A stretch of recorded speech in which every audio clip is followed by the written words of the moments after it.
Next question है the equation of state of real gas is given by P plus A upon V square into V minus B equal to R T.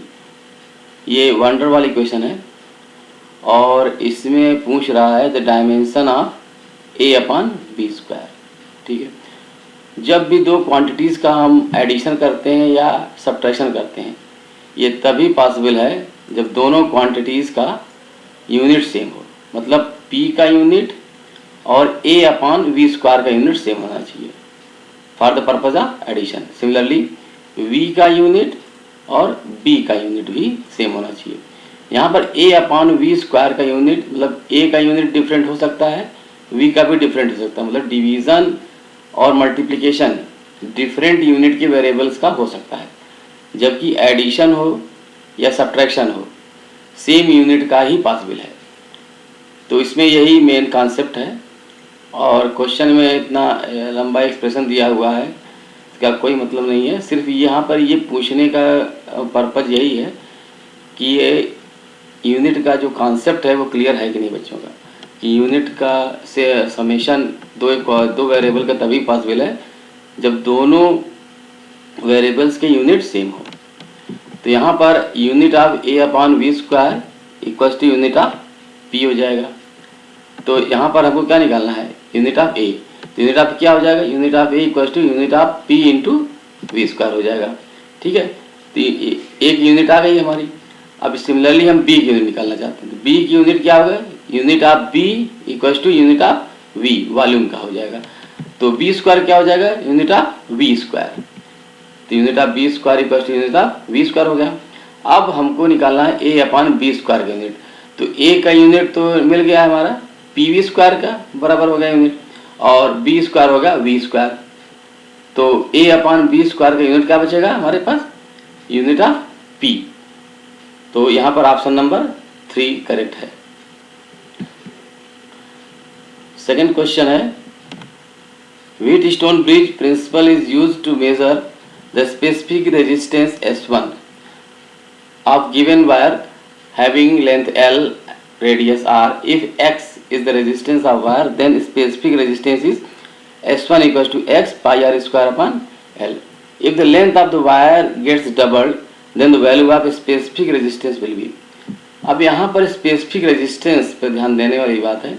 specific resistance मतलब resistivity, जिसको रो लिखते हो तुम लोग, रो। ठीक है, तो रो को यहाँ पर क्या लिखा गया है, S1 लिखा गया है, और rho R equal to rho L upon A पढ़े हो गए। R क्या है, रेजिस्टेंस, तो R की जगह पर क्या यूज हुआ है यहाँ पर, X। ये रेजिस्टेंस है और ये हमारा स्पेसिफिक रेजिस्टेंस मतलब रेजिस्टिविटी। और resistivity is the property of material, it does not depend on length और cross section of wire. Resistivity length पर डिपेंड नहीं करती, रेजिस्टिविटी क्रॉस सेक्शन पर डिपेंड नहीं करती। वो जैसे कापर है, कापर मटेरियल का रेजिस्टिविटी जो भी है वो बनी रहेगी, कापर लेंथ कुछ भी हो, कापर का क्रॉस सेक्शन एरिया कुछ भी हो, लेकिन रेजिस्टिविटी विल नॉट चेंज। जबकि रेजिस्टेंस डिपेंड करता है लेंथ पर और क्रॉस सेक्शन एरिया। तो R equal to rho L upon A formula होता है। तो यहाँ पर उस फार्मूले को rho equal to R A upon L कर दिया है।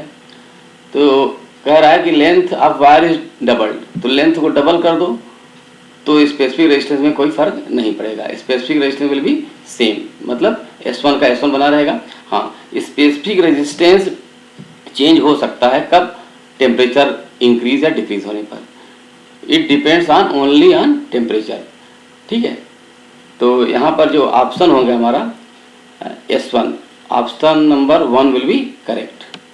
अब इसमें जो पूछने का पर्पज ये है, इस क्वेश्चन में इतनी लंबी थ्योरी दिया हुआ व्हीटस्टोन ब्रिज वगैरह, पूछने का मेन पर्पज यही है कि ये स्पेसिफिक रेजिस्टेंस का जो कॉन्सेप्ट है वो बच्चों को क्लियर है या नहीं है।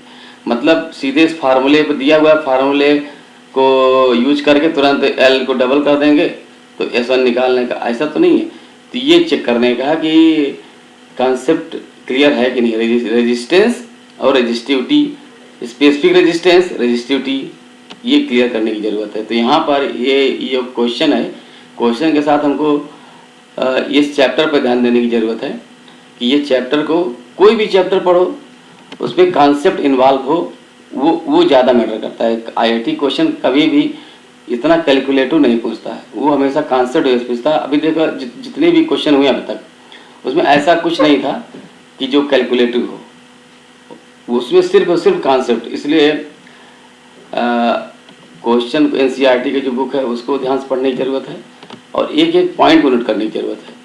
और नोट करने के बाद उसको मतलब कई बार पढ़ोगे तभी कॉन्सेप्ट, ऐसा कॉन्सेप्ट ऐसी कोई चीज़ नहीं है कि मतलब एक बार पढ़ लिया तो हमको कॉन्सेप्ट क्लियर हो जाएगा या किसी ने बता दिया तो कॉन्सेप्ट ये अपने आप आएगा जब उसी चैप्टर को तुम सेम बुक से कई बार पढ़ोगे। ऐसा नहीं है कि तुम कोचिंग में एडमिशन लोगे तभी तुम्हारा कॉन्सेप्ट क्लियर होगा, कोई बहुत बड़ा टीचर तुमको समझाएगा तब कॉन्सेप्ट क्लियर होगा। कॉन्सेप्ट ऐसा कुछ नहीं है।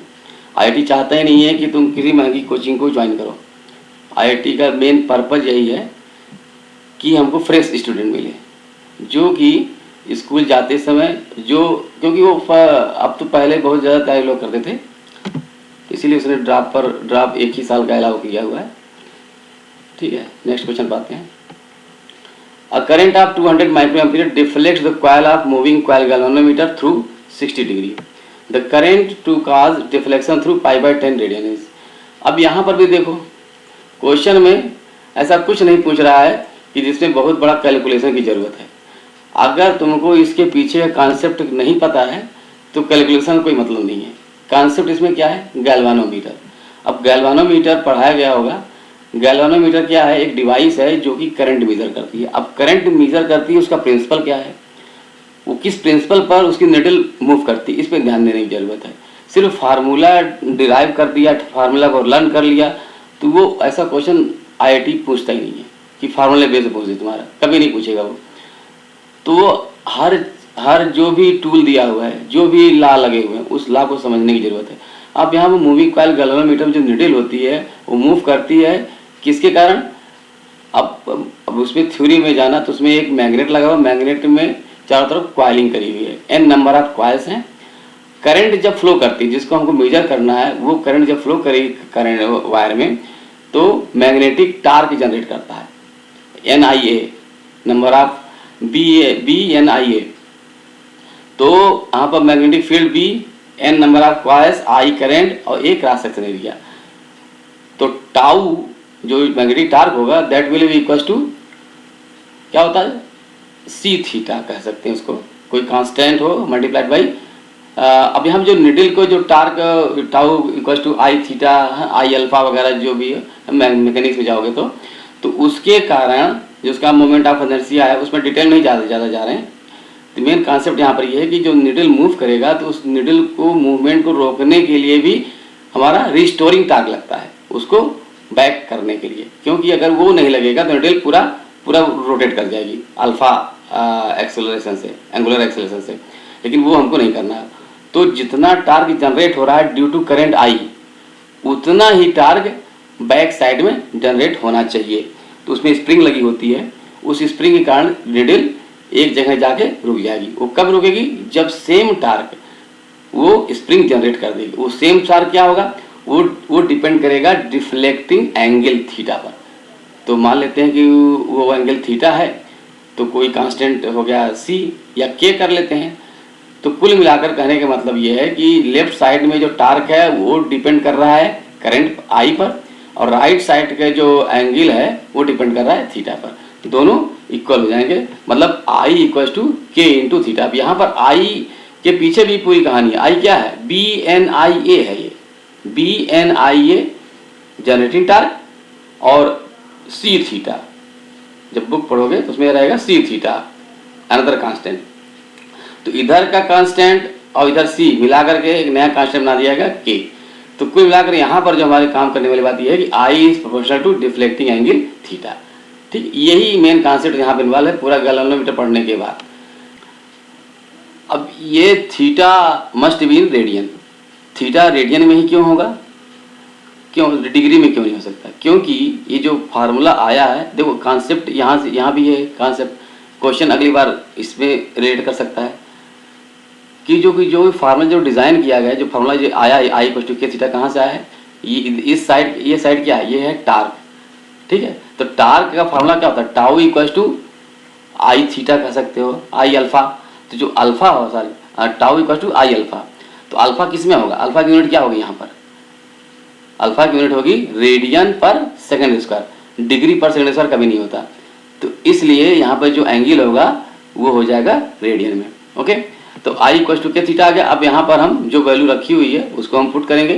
पहला दिया हुआ I equal to 100 micro ampere, जब एंगल हमारा 60 डिग्री यानी कि पाई/3 है, तो ये हो गया, हमने रख दिया। सेकेंड कंडीशन दिया हुआ है जिसमें आई पूछ रहा है, एंगल दिया हुआ है, तो आई हमको अननोन है, पाई/10 कर दिया हुआ है। तो इसको डिवाइड करेंगे, आई/200 माइक्रो एम्पियर कर देंगे, तो ये हमारा पाई/10 इंटू 3/पाई, पाई/3 नीचे रहेगा तो उल्टा हो जाएगा, 3/पाई हो जाएगा। सॉल्व करेंगे तो आई इक्वल टू हमारा आ जाएगा 60 माइक्रो एम्पियर। तो ये हमारा option number 4 is correct. Next question में आते हैं।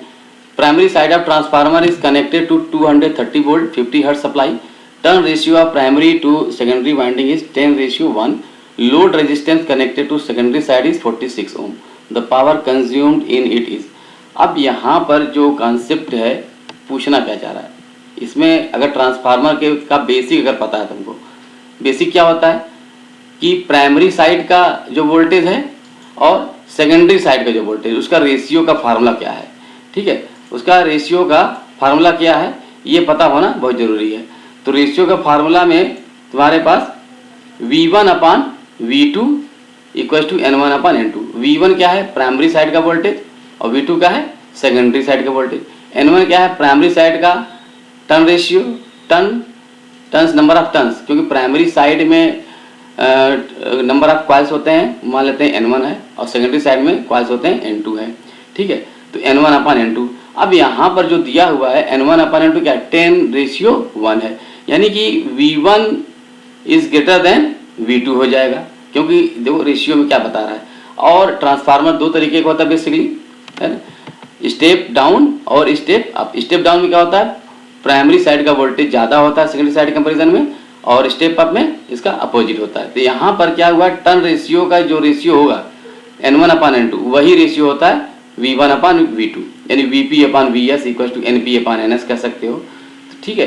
तो और वैसे भी अगर दे दिया जाए कि प्राइमरी साइड का अगर टर्न रेशियो ज़्यादा है और सेकेंडरी साइड का प्राइमरी साइड का टर्न रेशियो सेकेंडरी साइड से ज़्यादा है, तो ये कौन सा ट्रांसफार्मर होगा, ये भी क्वेश्चन बन सकता है। तो सीधे से बता सकते हो कि ये स्टेप डाउन है, क्योंकि स्टेप डाउन ट्रांसफार्मर में ही प्राइमरी साइड का turns, number of turns secondary side से ज़्यादा रहेगा, रेशियो यही बता रहा है। उसके बाद स्टेप अप की बात करें तो स्टेप अप का मतलब V1 is less than V2 side का जो वोल्टेज होगा ज़्यादा होगा। उस केस में क्या हो जाएगा, प्राइमरी साइड का number of turns secondary side के नंबर ऑफ टर्न्स से कम हो जाएगा। तो यहाँ पर जस्ट अपोजिट है, तो ये स्टेप डाउन का है। अब यहाँ पर जो लोड पावर कंज्यूम पूछ रहा है, तो पावर कंजप्शन के लिए हमारे पास 3 फार्मूले हैं, VI, V²/R और I²R। अब यहाँ पर R दिया हुआ है, R किस साइड का दिया हुआ है, सेकेंडरी साइड का R दिया हुआ है 46, तो हमको उसी साइड का हमको वोल्टेज चाहिए। ये जो R है किस साइड का है, सेकेंडरी साइड का, तो सेकेंडरी साइड का हमको वोल्टेज भी चाहिए। अब प्राइमरी साइड का वोल्टेज 230 वोल्ट है, तो सेकेंडरी साइड में कितना हो जाएगा, 23 वोल्ट हो जाएगा, ठीक है। इस पर रखेंगे हम, तो V2 कितना आ जाएगा, 23 वोल्ट। अब V2 तो मिल गया सेकेंडरी साइड का, और R2 इधर है सेकेंडरी साइड का, तो पावर का फॉर्मूला क्या होता है, V2²/R2, P equals to V2²/R2, ठीक है। सेकेंडरी साइड का दोनों केस। अब यहाँ पर देखो कंफ्यूजन के लिए क्वेश्चन में डिजाइन कर सकता है, दोनों साइड का रेजिस्टेंस दे दे, हाँ। अब देखो इसको लेवल बढ़ा सकता है अगली बार, या कभी भी कुछ भी हो सकता है। कंसेप्ट अगर क्लियर है तो कुछ भी करते रहे। तो इसमें क्या हो जाएगा, अगर प्राइमरी साइड का रेजिस्टेंस दे दिया मान लो 50 ओम और सेकेंडरी साइड का दे दिया 46 ओम, अब क्या करोगे, अब यहाँ पावर कंज्यूम पूछ रहा है, तो ये पावर कंजम्पशन अब देखो सेकेंडरी साइड का इस तरह से आएगा और प्राइमरी साइड का दूसरी तरीके से आएगा। प्राइमरी साइड के लिए V1 क्या रखेंगे, V1 रखेंगे तब, और सेकेंडरी साइड के लिए V2 रखेंगे, और प्राइमरी साइड का R1 रखेंगे और सेकेंडरी साइड का R2 इधर, ये हो जाएगा। तो ये ध्यान देने वाली बात है। तो हमारा जो आंसर आ जाएगा वो हो जाएगा 11.5 वाट। तो ऑप्शन नंबर 3 इज करेक्ट। और मोरल सपोर्ट के लिए please like, subscribe and share. क्योंकि जो हमारा प्लान है ये सीरीज को हम पूरा करेंगे ही, और उसके बाद 27 जनवरी फर्स्ट शिफ्ट का, और जनवरी में जो भी पेपर हुए हैं सारे पेपर का सोल्यूशन देने की कोशिश रहेगी, और साथ में अभी अप्रैल में जो भी हुआ है उसका भी देने की कोशिश होगी। लेकिन ये इस सब के लिए एक मोरल सपोर्ट चाहिए, इसलिए please like, subscribe and share. Okay.